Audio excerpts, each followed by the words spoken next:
तत्वार्थ रामायण में विद्याध्ययन उपनीता विशिष्टेन सर्व विद्या विशारदा धनुर्वेदे च विनिता सर्वशास्त्रार्थ वेदिना। वशिष्ठ गुरु ने चारों भाइयों को उपनयन संस्कार किया। रघुनाथ जी भाइयों के साथ विशिष्ट गुरु जी के घर विद्या अध्ययन के लिए जाने लगे। प्राचीन काल में ऐसी मर्यादा थी कि बड़े राजा का पुत्र हो उसको भी पढ़ाने के लिए कोई गुरु राजमहल में नहीं जाता था। राजकुमार गुरु के आश्रम में जाकर ही वेद शास्त्र का अध्ययन करते थे। आजकल तो मास्टर लड़के को पढ़ाने के लिए घर जाता है। मास्टर घर में पढ़ाने आए तो लड़का ऐसा समझता है कि मेरे बाप ने ये एक नौकर रख ली। मास्टर में कोई श्रद्धा होती नहीं। अरे ये तो ज्ञान दान करने वाला गुरु है। गुरुदेव का ऋण अनंत है। सतगुरु की कृपा से ही ज्ञान सफल होता है। श्री राम पढ़ने के लिए वशिष्ठ जी के आश्रम में जाते थे। श्री राम परमात्मा हैं, परंतु इस संसार में आने के बाद राम जी को भी गुरुदेव की आवश्यकता पड़ती है। यह संसार ऐसा माया में है कि इसमें जो कोई आता है उसे थोड़ी माया तो व्याप्त होती ही है। कोयले की खान में कोई उतरे और चढ़ बढ़कर बातें करे कि मैं बहुत चतुर हूँ, सावधान रहता हूँ कि जिससे मुझे तनिक सा भी काला धब्बा नहीं लगे, क्या ये शक्य है? अरे जो कोयले की खान में उतरा है उसे तो धब्बा लगना ही। ये संसार माया में है। इस माया में संसार में जो कोई आया है उसे कुछ तो माया व्याप्ति ही है। संसार में आया है उसको माया के संसर्ग में आना ही पड़ता है। माया बिना कोई काम होता नहीं है। अग्नि के बिना रसोई बनती नहीं है। अग्नि उपयोगी है परंतु मनुष्य उसके साथ विवेक से प्रेम करता है। अग्नि को कोई हाथ में लेता नहीं, चिमटे से उठाता है।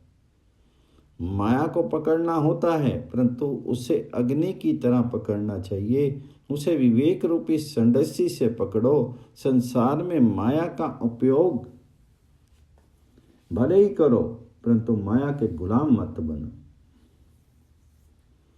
माया के अधीन मत बनो। जो माया के अधीन होता है उसे माया मारती है। अनादिकाल से माया का और जीव का द्वंद्व युद्ध निरंतर चलता आ रहा है। माया जीव को इस जगत के विषयों में फंसाए रखती है। माया जीव को फंसाती है। माया फुसलाती है कि स्त्री में सुख है, पैसे में सुख है। जीव जहां जाता है वहीं माया साथ जाती।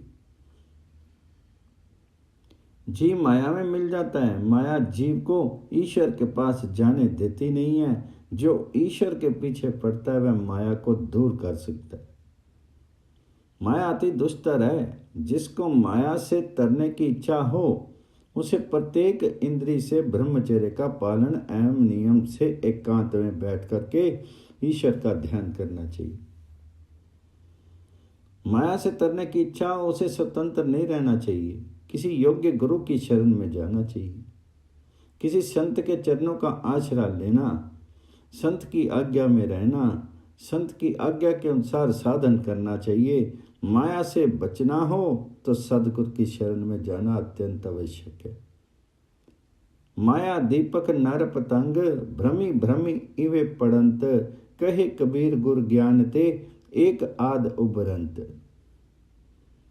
श्री रामचंद्र जी तो परमात्मा हैं, माया रहित शुद्ध ब्रह्म हैं। राम जी जगत को ज्ञान देते हैं, मैं ईश्वर हूँ। उस पर भी मुझे सदगुरु की आवश्यकता पड़ती है।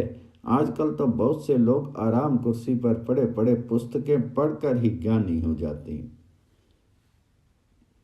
और व्याख्यान भी अच्छा करते हैं। पुस्तकों को पढ़कर मिला हुआ ज्ञान तुमको कदाचित 2 पैसा प्राप्त करा दे, प्रतिष्ठा दिला दे, परंतु अंदर की शांति दिलाएगा नहीं।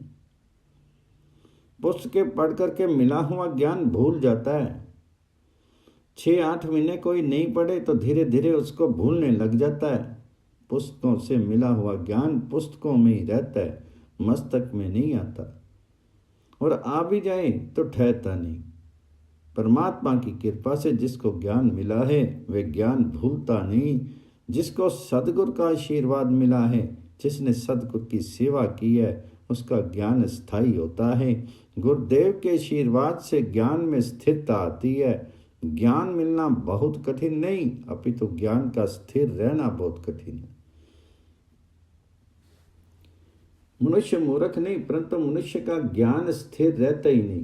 परमात्मा जिसको ज्ञान देते हैं उसी का ज्ञान स्थिर रहता है। परमात्मा को जिस पर दया आई उसी को विषयों में वैराग दिखता है, उसी को संसार के सुख तुच्छ लगते हैं। संसार सुख में मन से घृणा आवे तो मानना चाहिए कि परमात्मा ने कृपा की है। पूर्ण संयम के बिना ज्ञान आता नहीं। पुस्तकें पढ़ करके शब्द ज्ञान मिलता है, उससे अभिमान हो जाता है। सद्गुरु कृपा से, ईश्वर कृपा से प्राप्त हुआ ज्ञान विनय, विवेक, सद्गुण और सदाचार चार लाता है। पारस के प्रसन्न ते कंचन भई तलवार, तुलसी तीनों ना गए धार मार आकार। ज्ञान हथौड़ा हाथ ले सतगुर मिला सुनार, तुलसी तीनों मिट गए धार मार आकार। सतगुरु ही संसार सागर के माया सागर से बचाते हैं, अंदर की वृत्तियों का विनाश करते हैं, वासना विकार मिटा देते हैं और संसार सागर से पार करा देते हैं। बहुत वर्ष तक पुस्तक पढ़ते हुए भी जो ज्ञान प्राप्त होता नहीं वह संत की कृपा से क्षण मात्र में प्राप्त हो जाता। किसी संत महापुरुष की तन मन धन से सेवा करोगे तो संत का हृदय पिघलेगा और अंतर का आशीर्वाद प्राप्त होगा। सेवा से विद्या सफल होती है। राम जी गुरुकुल में रह करके गुरु जी की सेवा करने लगे। श्री कृष्ण ने भी संदीपन ऋषि के आश्रम में रह करके गुरु जी की खूब सेवा करके ज्ञान प्राप्त किया था। भगवान शंकर भारती माँ से कहते हैं, देवी जिन परमात्मा की श्वास से वेद प्रकट हुए हैं वे ही भगवान आज विशिष्ट गुरु के घर पढ़ने बैठे हैं। धनुर्वेद का अध्ययन प्रभु जी ने वहां किया, समस्त वेद शास्त्रों का अध्ययन किया। राम जी ने वशिष्ठ जी के पास पैसा कमाने की विद्या नहीं पढ़ी, अध्यात्म विद्या पढ़ी थी।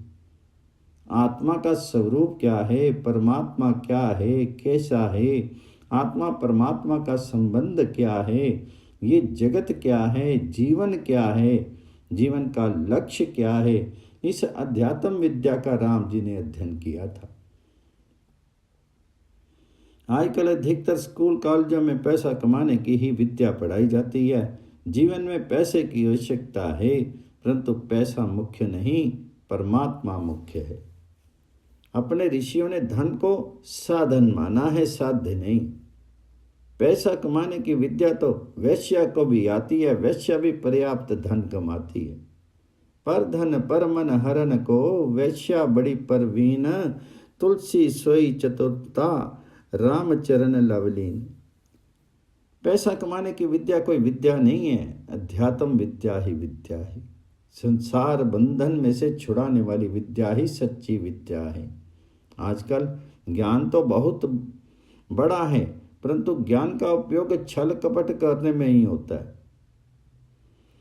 ये भी क्या ज्ञान है, ये कोई विद्या कही जा सकती है? सच्ची विद्या तो ये है कि जिसको प्राप्त होने पर आत्म स्वरूप का ज्ञान हो, शरीर और इंद्रियों का सुख मेरा सुख नहीं, शरीर से मैं भिन्न हूँ, शरीर से आत्मा अलग है, ऐसा ज्ञान प्रदान करे वही विद्या सच्ची है। सच्ची विद्या वही है जो जीव को प्रभु के चरणों में ले जाती है, मुक्ति दिलाती है। सा विद्या या विमुक्ति। ज्ञान पैसा कमाने के लिए नहीं, प्रतिष्ठा प्राप्त करने के लिए नहीं, अपितु परमात्मा को प्राप्त करने के लिए। ज्ञान ईश्वर की आराधना करने के लिए है, परमात्मा के साथ एक होने के लिए। ज्ञान का फल पैसा अथवा प्रतिष्ठा नहीं, ज्ञान की उपलब्धि परमात्मा। परंतु आजकल बड़े बड़े विद्वान पूरे दिन पैसों के पीछे पड़े रहते हैं और रात्रि को कामांध बनते हैं। जिनके जीवन में पैसा और काम सुख मुख्य है, उनका जीवन व्यर्थ है। विद्या का उपयोग भोग के लिए करें, वह विद्वान नहीं। विद्या का उपयोग जन्म मरण के चक्कर से छूटने के लिए करें, वो विद्वान है। विद्या के साथ संयम का शिक्षण मिले, सदाचार का शिक्षण मिले तो ही विद्या सफल होती है। प्राचीन काल में ऋषि ब्रह्मचारी को विद्या के साथ संयम सदाचार का शिक्षण देते थे। पढ़ाने वाले ऋषि जितेंद्रिय थे, विरक्त थे, इसलिए पढ़ने वाले विद्यार्थियों में भी संयम उत्पन्न होता था। संयम ही सुख देने वाला है। विद्यार्थी अवस्था में संयम की अत्यंत आवश्यकता है। गुरुकुल में रह करके 3 बार संध्या करना, वेद अध्ययन करना, सादा भोजन करना, गुरु की सेवा करना, इस सब प्रकार के सद्गुणों का संग्रह करते हुए संयम और सात्विकता विद्यार्थी जीवन में उतारते थे। बड़े बड़े राजाओं के बालक भी गुरुकुल में रहते हुए सादा भोजन करते थे और सादा जीवन व्यतीत करते थे।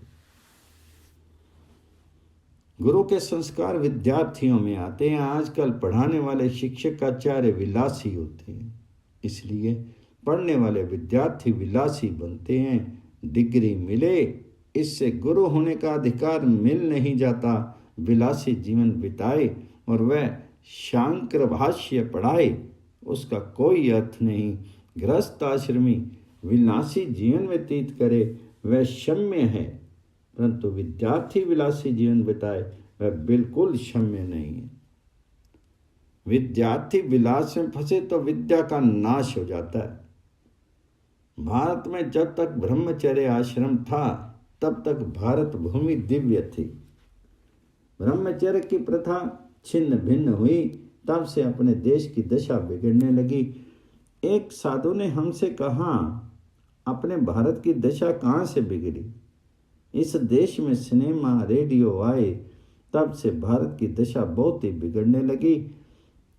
शिक्षण के दूषण का प्रवेश हुआ, तब से बहुत ही बिगड़ी।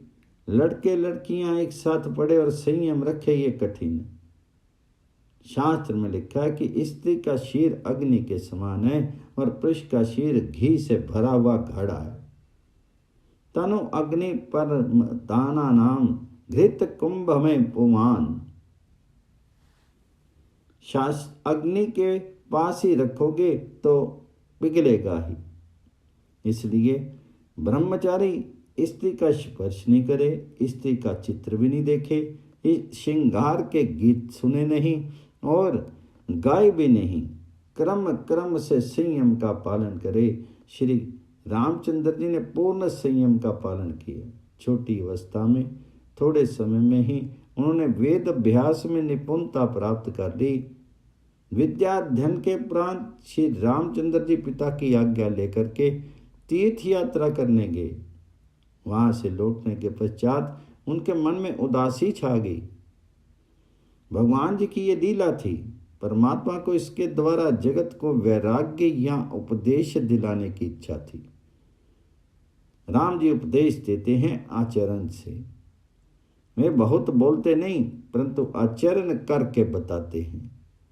राम जी ने जीवन में वैराग्य का आचरण करके बताया। राम जी की उस समय 16 वर्ष की अवस्था थी। वे विचारने लगे कि आज खिला हुआ है, उसे कल मुरझाना है, कुमलाना है। आज जो सुंदर दिखता है वह एक दिन कुमलाना है। जिसका आज विकास है उसका आने वाला कल को विनाश है। यौवन क्षण भंगुर है। वृद्धावस्था तो अवश्यानी ही है। क्षणिक सुख के लिए मनुष्य पूरे दिन मंथन करे और उसमें जीवन बिगाड़े, ये अज्ञान है। इस जीवन में सच्चा सुख क्या है? सच्चा सुख कहाँ है? इस जगत में जो कुछ भी दिखाई देता है वह सब झूठा है, अनित्य है। ऐसे अनित्य सुख के पीछे जीवन गंवाने के समान अज्ञान क्या है? मुझे अब कुछ करना नहीं, मुझे शांति से बैठे रहना। राम जी में वैराग्य जागृत हुआ। पीछे तो उनको खाना भी अच्छा नहीं लगता, खेलना भी अच्छा नहीं लगता, कोई मिलने आए वह भी अच्छा नहीं लगता, बोलने की भी इच्छा नहीं होने लगी। एकांत में पद्मासन लगाकर बैठ जाते, जहाँ बैठ जाते वहीं बैठे रहते। सेवक बारंबार आकर के प्रार्थना करते, याद दिलाते, तब कहीं स्नान, ध्यान, संध्या, पूजन आदि नित्य कर्म करते। शरीर अत्यंत दुर्बल होने लगा। दशरथ महाराज जी को चिंता हुई, मेरे राम को ये क्या हो गया है। राम अब उदास रहता है, इसको कुछ भी अच्छा नहीं लगता। महाराज ने वशिष्ठ जी से कहा, आप इसको कुछ समझाइए। तो वशिष्ठ जी ने राजा से धैर्य रखने को कहा। उस समय वहाँ ऋषि विश्वामित्र जी पधारे। जय श्री राम जी।